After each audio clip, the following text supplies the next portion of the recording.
जय हिंद दोस्तों, आप सभी लोगों का बहुत बहुत स्वागत है। तो अब से हम लोग जो डेली करंट अफेयर्स है, हर दूसरे दिन पे तीसरे दिन पे हम लोग कवर करते चलेंगे। कोशिश रहेगी कि हर दूसरे दिन पे हमारी करंट अफेयर्स भी साथ साथ चलती रहे और आप लोगों को जो रामबाण जीके सीरीज़ के क्वेश्चंस मिल रहे हैं, जो आपको काफ़ी फ़ायदा आएगा, बहुत सारे एग्ज़ामों में आपको उसका फ़ायदा दिखेगा। तो वो साथ साथ हम लोग कवर करते चलेंगे एक साथ। और फिर जो अल्टरनेट डेज है बीच में, वो पीवाईक्यू एक्सप्रेस में हम लोग बीपीएससी, यूपीएससी, यूपीपीसीएस इनके सवालों को देखते चलेंगे। तो चलिए सबसे पहला सवाल शुरू करते हैं। अक्टूबर महीने से हम लोग स्टार्ट करते हैं और पिछले महीने का जो भी बचा हुआ है वो अलग से करंट अफेयर्स आप लोगों को मिल जाएगा, उसकी टेंशन मत लीजिएगा। सबसे पहला सवाल है, हाल ही में कौन पहली महिला अधिकारी बनी है जो डायरेक्टर जनरल बनी है आर्म्ड फोर्सेस मेडिकल सर्विसेज की, यानी डीजी बनी है वो आर्म्ड फोर्सेस मेडिकल सर्विसेज की।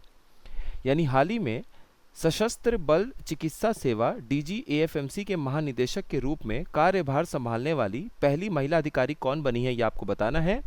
आपके सामने चार ऑप्शन दिया है: प्रेरणा देवस्थली जी, दीपिका मिश्रा जी, शिवा चौहान जी या फिर आरती सरीन जी। तो जिनको आप लोग देख पा रहे हैं ये हैं डी, आरती सरीन जी। तो आरती सरीन जी पहली महिला बनी हैं, ये चिकित्सा सेवा से गई हैं। जो आर्म्ड फोर्सेस मेडिकल कॉलेज है पुणे में एएफएमसी का, वहाँ से इन्होंने अपनी पढ़ाई की थी। 1985 में ये पास आउट हुई थी और 38 सालों के बाद जाके 39 सालों के बाद जाकर ये डीजी बनी है। आर्म्ड फोर्सेस मेडिकल सर्विस की हाईएस्ट पद पे पहुंचने वाली ये पहली महिला बनी है। इनके अलावा आप इनको भी ध्यान रखिएगा, प्रेरणा देवस्थली जी को। प्रेरणा देवस्थली पहली महिला बनी है जो किसी जंगी जहाज, जिसे हम वॉरशिप कहते हैं, उसको कमांड किया है इन्होंने।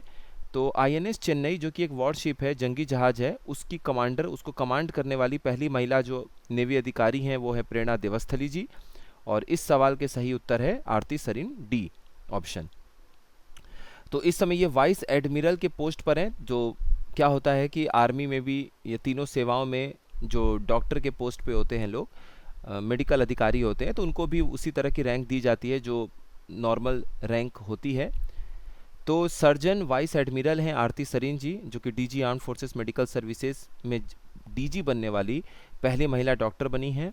और देखिए ध्यान इस बात का रखिएगा, चूंकि ये पहली महिला है जो कि इस पद पर पहुंची हैं, तो अगला स्टेटमेंट ये भी लिखा जा सकता है कि ये 50वां डीजी बनी है, डायरेक्टर जनरल बनी है इस पद पर पहुंचने वाली। तो देखिए 50वां नहीं है, ये 46वां ही है, इस बात को ध्यान रखिएगा। हो सकता है दो स्टेटमेंट देकर वो फंसाने की कोशिश किया जाए एग्ज़ाम में। और ये आर्मी, नेवी और एयरफोर्स, यानी कि सेना में तीनों ही जो हमारी सेनाएं हैं, थल सेना, नौसेना और वायुसेना, उन सभी पदों पर किसी न किसी पद पे ये रह चुकी हैं। भारत जो है वो पहला खो खो वर्ल्ड कप आयोजित करेगा किस वर्ष में? यानी भारत किस वर्ष ऐतिहासिक प्रथम खो खो विश्व कप की मेजबानी करेगा? तो इसका राइट आंसर आपको बताना है 2025, 2026 में, 27 में, 28 में। तो इसका राइट आंसर है 2025 में भारत प्रथम खो खो विश्व कप की मेज़बानी करेगा। तो वही यहाँ पर लिखा हुआ है कि भारतीय खो खो संघ ने अंतर्राष्ट्रीय खो खो महासंघ के सहयोग से 2025 में भारत के उद्घाटन खो खो विश्व कप आयोजित करने की योजना का खुलासा किया है। अभी 8वां एडिशन जो है इंडिया कजाकिस्तान के बीच में ज्वाइंट मिलिट्री एक्सरसाइज का, वो चल रहा है भारत में, जिसे हम कहते हैं काजिंद। काजिंद में जो KAZ है वो है कजाकिस्तान के लिए और IND इंडिया के लिए। तो भारत और कजाकिस्तान के बीच में ये जो 8वां एडिशन है ज्वाइंट मिलिट्री एक्सरसाइज का, वो सूर्य फॉरेन ट्रेनिंग नोड में हो रहा है। आपको ये बताना है वो कौन से राज्य में स्थित है। यानी भारत कजाकिस्तान संयुक्त सैन्य अभ्यास काजिंद 2024 का जो 8वां संस्करण हाल ही में किस राज्य के सूर्या फॉरेन ट्रेनिंग नोड में शुरू हुआ? आपके सामने चार ऑप्शन है: अरुणाचल प्रदेश, उत्तराखंड, राजस्थान, मेघालय। तो इसका राइट आंसर क्या हो जाएगा? उत्तराखंड में ये स्थित है और वहीं पर ये एक्सरसाइज, ये जो संयुक्त सैन्य अभ्यास है काजिंद, वो चल रहा है। चलिए, तीन इंपॉर्टेंट करंट अफेयर्स के सवाल थे। अब हम लोग आगे भी ऐसे ही देखते रहेंगे और वीकली जो करंट अफेयर्स है वो एक साथ सिर्फ करंट अफेयर्स का हम लोग रिवीजन कर लेंगे। तो जीके वाले पहले क्वेश्चंस को देखते हैं। पहला क्वेश्चन इंपॉर्टेंट है, पहला experimental satellite telecommunication earth station Bharat में 1967 में कहाँ पर स्थापित किया गया था? यानी भारत में 1967 में पहला प्रायोगिक उपग्रह दूरसंचार पृथ्वी स्टेशन कहाँ पर स्थापित किया गया था? अहमदनगर, इलाहाबाद, अहमदाबाद या फिर औरंगाबाद। तो इसका राइट आंसर क्या हो जाएगा? सी, अहमदाबाद में पहला experimental satellite telecommunication earth station को स्थापित किया गया था। तो वही लिखा है कि भारत में पहला प्रायोगिक उपग्रह दूरसंचार पृथ्वी स्टेशन 1967 में अहमदाबाद में स्थापित किया गया था। इंपॉर्टेंट फैक्ट है, याद रखिएगा। इनमें से कौन सा ऐसा माइन है जो कि दुनिया के सबसे बड़े यूरेनियम माइन में से एक है? निम्नलिखित में से कौन सी भारतीय खदान दुनिया की सबसे बड़े यूरेनियम खदान में से एक है? तुमला पल्ले जो खदान है वो, जादूगोड़ा खदान, नरवा पहाड़ खदान, या फिर भटिन खदान? तो इसका राइट आंसर क्या हो जाएगा? इसका राइट आंसर हो जाएगा ए, तुम्मापल्ले खदान। देखिए, तुम्मापल्ले खदान जो है, तुम्मापल्ले माइन, ये आंध्र प्रदेश में है। ठीक है, इसको ध्यान रखिएगा।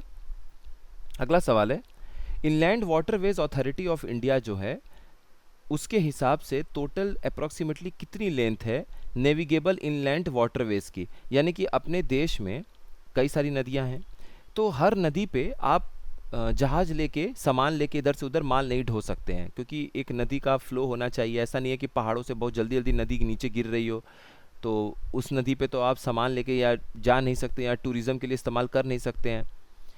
तो यही इसका मतलब है कि जो नौगम्य है अंतर्देशीय जलमार्ग, उसकी कुल लंबाई कितनी है? तो सवाल यही है कि भारतीय अंतर्देशीय जलमार्ग प्राधिकरण, जिसे हम inland waterways authority of India बोलते हैं, इसके अनुसार भारत के जो नौगम्य अंतर्देशीय जलमार्ग हैं उनकी कुल लंबाई कितनी है? तो इसकी कुल लंबाई है लगभग 14,500 किलोमीटर। और ये जो inland waterways authority of India है, जिसे हम बोलते हैं भारतीय अंतर्देशीय जलमार्ग प्राधिकरण, इसका जो मुख्यालय या हेडक्वार्टर है वो नोएडा में स्थित है। इसको ध्यान रखिएगा। Which state had the second highest sex ratio after Kerala? देखिए, सबको पता है कि केरला वो राज्य था जहां सबसे अधिक सेक्स रेशियो था। लगभग 1084 महिलाएं हैं 1000 पुरुषों पर। अब आपको ये बताना है कि केरला के बाद दूसरा कौन सा, केरला के बाद दूसरा राज्य है, यानी ऐसे हम समझ सकते हैं कि केरल के बाद किस राज्य का लिंगानुपात, किस राज्य का सेक्स रेशियो दूसरा सबसे अधिक है भारत में? तो पहले नंबर पे तो केरल है, दूसरे नंबर पे कौन सा है? ये 4 राज्य आपके सामने दिए हुए हैं, तो इसका राइट आंसर हो जाएगा बी। केरल के बाद तमिलनाडु दूसरा ऐसा राज्य है जिसका सेक्स रेशियो या फिर लिंगानुपात सबसे अधिक है। अब देखिए, यहाँ पर हमें एक फैक्ट को ध्यान से देखना है। बात यहाँ पर क्या हुई है? राज्य के लिए। ये नहीं सवाल में पूछा गया है कि केरल के बाद दूसरा सबसे अधिक लिंगानुपात या सेक्स रेशियो कहाँ पर है। अगर उसमें राज्य नहीं लिखा हुआ है, अलग से स्पष्ट करके नहीं लिखा हुआ है, तो केंद्र शासित प्रदेश, यूनियन टेरिटरी भी उसमें शामिल हो जाएगा। तो उस हिसाब से टॉप 3 अगर आप ऐसे राज्य और केंद्र शासित प्रदेशों को साथ में रख के देखेंगे जहां पर लिंगानुपात सबसे अधिक था, तो पहले नंबर पे तो केरल है 1084 महिलाएं पर 1000 पुरुषों पर। उसके बाद पुडुचेरी आता है। अगर राज्य नहीं है, इसमें राज्य और केंद्र शासित प्रदेश दोनों ही शामिल हैं, तो पुडुचेरी आंसर मार्क करिएगा सेकंड नंबर पे। 1038 महिलाएं 1000 मेल्स या 1000 पुरुषों पर वहां पर मौजूद हैं। ये 2011 की जनगणना के हिसाब से है। और तीसरे नंबर पे आपको तमिलनाडु देखने को मिलेगा, जहां पर 1000 से कम है, लेकिन 995 के आसपास आपको महिलाएं दिख जाएंगी 1000 पुरुषों पर। तो ये टॉप 3 हैं, इनको ध्यान रखिएगा आप लोग। टैक्सोल कौन से पौधे से मिलता है, ये आपको बताना है। टैक्सोल किस पौधे से प्राप्त होता है? पाइन, जिसे हम देवदार बोलते हैं। यू एक अपने आप में पौधा है। चीड़ यानी चीड़, और नीम। तो इसका राइट आंसर हो जाएगा बी, यू जो है एक तरह का पौधा है, वहाँ से आपको टैक्सोल देखने को मिलता है। और टैक्सोल जो है वो यू ट्री के बार्क से, जो उसका उस वृक्ष के जो छाल है, वहाँ से आपको टैक्सोल मिलता है। टैक्सोल एक तरीके का प्राकृतिक स्रोत है कैंसर को ठीक करने का, जो जैसे ब्रेस्ट कैंसर है, स्तन का कैंसर है, फेफड़े का कैंसर है, लंग कैंसर है। तो यूएस में, अमेरिका में ये पौधा मिलता है, पेड़ मिलता है, और ये प्राकृतिक स्रोत है, ये प्राकृतिक स्रोत है कैंसर को ठीक करने का। इसीलिए इसको ध्यान रखिएगा, बहुत सारे कॉम्पिटिटिव एग्जाम्स में ये सवाल पूछा गया है।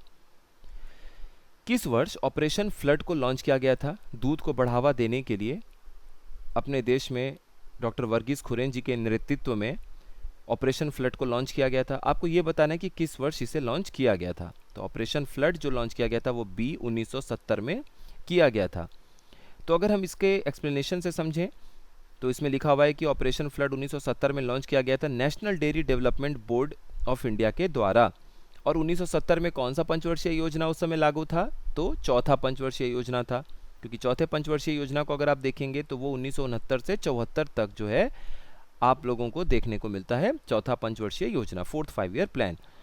तो जो भारतीय राष्ट्रीय डेयरी विकास बोर्ड है, national dairy development board of India, उसी के द्वारा ये ऑपरेशन फ्लड को लॉन्च किया गया था 1970 में।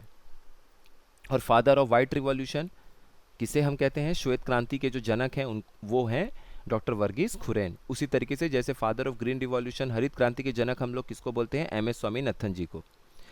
अपने देश में कितने हाई कोर्ट्स हैं? देखिए ये सवाल बहुत जगह पूछा गया है, चाहे इलाहाबाद हाई कोर्ट हो, चाहे रेलवे हो, चाहे एसएससी हो, बहुत सारे एग्जाम में पूछा गया है। तो कितने हाई कोर्ट्स हैं अपने देश में इस समय? तो आपको ध्यान रखना है भारत में इस समय कितने उच्च न्यायालय हैं, 25, ठीक है। और 25वां न्यायालय कौन सा है? 2019 में ये 25वां न्यायालय बना था अमरावती में, और अमरावती जो है वो आंध्र प्रदेश की इस समय राजधानी है, आप लोग ध्यान रखिएगा। पहले विशाखापट्टनम में बनाने की बात की गई थी, लेकिन उसको फिर से शिफ्ट करके फाइनली ये निर्णय लिया गया। अभी जो टीडीपी के, तेलुगु देशम पार्टी के मुख्यमंत्री हैं चंद्रबाबू नायडू जी, उनके द्वारा ये फाइनल कर दिया गया है कि नहीं, विशाखापट्टनम नहीं, अमरावती ही हमारा कैपिटल या हमारी राजधानी होगी। और 2019 से वहाँ पे ये हाई कोर्ट स्थित है। 25वां हाई कोर्ट अपने देश का कौन सा है? आंध्र प्रदेश का, अमरावती में ये स्थित है। यही बात यहाँ पर लिखी गई है, क्योंकि 2019 के पास आप देखेंगे आंध्र प्रदेश को अलग कर दिया गया था, आंध्र प्रदेश और तेलंगाना में। तो इसकी ज़रूरत महसूस की गई थी कि हैदराबाद, तो जब तक 10 साल का मौका दिया गया था राजधानी के रूप में कि हैदराबाद में आंध्र प्रदेश और तेलंगाना की दोनों की राजधानी होगी, ठीक उसी तरीके से जैसे कि चंडीगढ़ में आपको देखने को मिलता है, पंजाब और हरियाणा की राजधानी। और चंडीगढ़ अपने आप में केंद्र शासित प्रदेश भी है, यूनियन टेरिटरी भी है। तो इसीलिए बाद में निर्णय लिया गया कि अमरावती में एक ये हाईकोर्ट बनेगा आंध्र प्रदेश का। दूसरी चीज़, आर्टिकल 214 जो अनुच्छेद 214 है वो ये कहता है कि प्रत्येक राज्य के लिए एक उच्च न्यायालय होगा, यानी there shall be a high court for each state. अब देखिए ध्यान ये रखना है, 124 आर्टिकल किसका है? अनुच्छेद 124। ये बोलता है कि अपने देश में एक सुप्रीम कोर्ट होना चाहिए। 1 और 2 को आपस में इधर उधर कर दीजिए तो क्या बन गया? 214। ये क्या बोलता है? ये बोलता है कि राज्यों के लिए भी हाई कोर्ट होनी चाहिए। अब ये 1 और 4 को आपस में एक्सचेंज कर दीजिए, 241। तो 241 बोलता है कि 2 या 2 से अधिक राज्यों के लिए एक हाई कोर्ट हो सकता है, या एक राज्य और एक से अधिक राज्य और केंद्र शासित प्रदेश के लिए आप लोग हाई कोर्ट की स्थापना कर सकते हैं। इस समय भारत में कितने न्यूक्लियर रिएक्टर्स ऑपरेट हो रहे हैं ये आपको बताना है। वर्तमान में भारत में कितने परमाणु रिएक्टर कार्यरत हैं? तो जो लेटेस्ट डेटा, बिल्कुल अभी लेटेस्ट जो आंकड़ा है, नवीनतम आंकड़ा है, उसके हिसाब से भारत में 22 न्यूक्लियर रिएक्टर्स ऑपरेट हो रहे हैं। न्यूक्लियर रिएक्टर जो है अभी परमाणु रिएक्टर कार्यरत हैं। तो अगर आप इनसे देखेंगे कितनी बिजली लगभग भारत बना लेता है इन 22 कार्यरत न्यूक्लियर परमाणु रिएक्टर से, तो लगभग 6.78 गीगावाट। अगर आप मेगावाट में देखेंगे तो ये हो जाएगा 6780 मेगावाट। इतनी बिजली लगभग भारत जो है वो परमाणु रिएक्टर्स की मदद से बना रहा है। और फिर हम बाद में जब डिटेल में इसके टारगेट वगैरह को भी देखेंगे तो और चीज़ें आपको क्लियर हो जाएंगी। तो यहाँ तक अपना ये वीडियो कंप्लीट होता है। फिर मिलते हैं हम लोग नेक्स्ट इन्फॉर्मेटिव वीडियो में। PYQ एक्सप्रेस वाली वो वीडियो होगी, उसमें आप लोगों को मॉडर्न हिस्ट्री से बहुत अच्छे अच्छे सवाल देखने को मिलेंगे। तो फिर आप लोग अपनी पढ़ाई जारी रखिए, बहुत सारे आप लोगों के लिए अच्छे अच्छे वीडियोस आते रहेंगे। आप सभी लोगों का बहुत बहुत धन्यवाद।